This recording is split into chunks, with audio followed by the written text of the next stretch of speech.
Hello everyone, आप देख रहे हैं हॉर्टिकल्चरिस्ट स्टडी पॉइंट। आज हम बात करेंगे फूलगोभी में होने वाले फिजियोलॉजिकल डिसऑर्डर के बारे में, जो अक्सर किसानों को समझ नहीं आता है। तो सबसे पहले जानते हैं कि फिजियोलॉजिकल डिसऑर्डर होता क्या है। तो ये जो समस्याएं हैं वो कीट या रोग से नहीं, बल्कि जो पोषण में असंतुलन, तापमान, पानी और पर्यावरण के तनाव के कारण होता है। तो इसमें जो कर्ड का जो रंग होता है, उसका आकार होता है, ये सब जो क्या होता है ख़राब हो जाता है, जिससे क्या होता है वो प्रोडक्शन हमारा कम हो जाता है।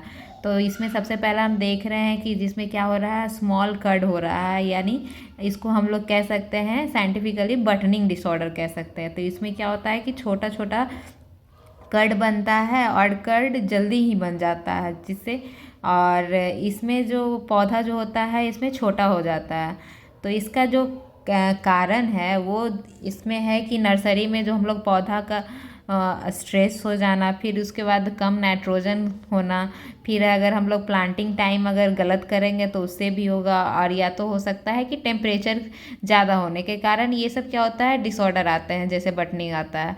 फिर उसके बाद है कि इसका जो हम लोग इसमें आगे और भी दिखाएंगे सिम्टम की, जैसे कि कोई कर्ड क्या हो जाता है भूरा होने लगता है। तो भूरा और जो पीला जो होता है ये सब जो होता है बोरोन की डिफिशियंसी के कारण होने लगता है। या तो हम लोग कह सकते हैं कि जो हमारा जो डायरेक्ट सनलाइट है वो अगर सीधे हमारा जो कर्ड है उस पर अगर पड़ेगा तो उसके कारण भी मतलब पीलापन हो जाता है। तो ये सब का जो हम लोग बता रहे हैं कि जो जैसे कि होता है हम लोग केमिकली मैनेजमेंट करते हैं, तो उसको छोड़ करके हम लोग केमिकल का ना यूज करके उसको ऑर्गेनिकली हम लोग कर सकते हैं। तो उसमें पहले क्या कर सकते हैं कि हम लोग को प्रॉपर वेराइटी का सिलेक्शन करना चाहिए, जो कि मतलब सही सीजन हो। हमारा कॉलीफ्लावर में क्या होता है कि ईयरली होता है, मिड होता है, लेट होता है, तो उस तरह से हम लोग को वैरायटी का सिलेक्शन करना चाहिए। ईयरली के लिए ईयरली करना चाहिए, मिड के लिए मिड करना चाहिए, और लेट के लिए लेट वैरायटी करना चाहिए।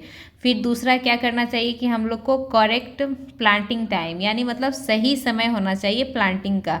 तो जैसे कि हो गया फूलगोभी में फूलगोभी जो हमारा होता है क्या होता है टेम्परेचर सेंसिटिव क्रॉप होता है, तो जिससे अगर गलत समय पे हम लोग प्लांटिंग करते हैं तो इससे क्या होगा डिसऑर्डर बढ़ जाएगा।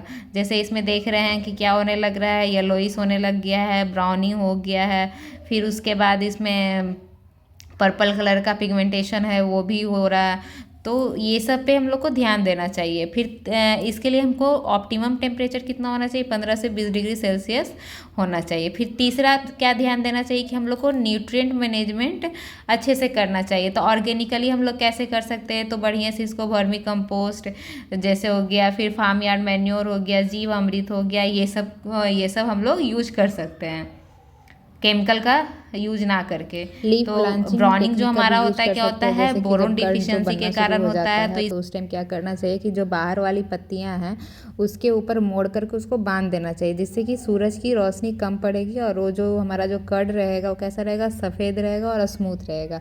पाँचवा में हम लोग को क्या करना है कि सॉइल का पीएच हम लोग को देखना है। अगर बहुत कम होगा तो उसमें बिप्टल का डिसऑर्डर हो जाएगा, तो इसलिए सॉइल पीएच जो हमारा ऑप्टिमम होता है 6 to 7 रहना चाहिए।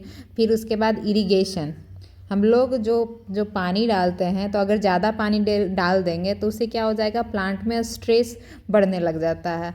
या तो हम लोग कम पानी डालेंगे तो हमारा जो पौधा है वो उसका ग्रोथ रुक जाएगा। तो इसलिए हम लोग को क्या देना चाहिए, हल्का इरिगेशन देना चाहिए, हल्का हल्का पानी रेगुलर देना चाहिए। फिर सातवां क्या है कि हम लोग जैसे देखते हैं बीड है तो बीड को भी मैनेजमेंट करना चाहिए, जिससे क्या होता है कि अगर बीड ज़्यादा रहता है तो उससे न्यूट्रिएंट्स जो भी होता है प्लांट से वो क्या करता है कम्पीट करता है, तो उसमें हम लोग को तो हम लोग को रेगुलर लाइट इरिगेशन देते रहना चाहिए। फिर उसके बाद हम लोग को क्या कह रहे थे कि बीड मैनेजमेंट करना चाहिए। फिर उसके बाद उससे बीड मैनेजमेंट करने के लिए हम लोग मल्चिंग कर देंगे, हैंड वीडिंग कर देंगे, और यही सब। तो ये सब पे हम लोग को ध्यान देना चाहिए, जिससे क्या मतलब जो भी डिसऑर्डर होता है कॉलीफ्लावर में तो उससे हम लोग क्या कर सकते हैं, रोकथाम कर सकते हैं। तो आज के लिए इतना ही। अगर आपको वीडियो पसंद आया तो आप लाइक करें, शेयर करें, और हमारा जो चैनल है हॉर्टिकल्चरिस्ट स्टडी पॉइंट उसको क्या करें, सब्सक्राइब करें। देखने के लिए थैंक यू, बाय बाय।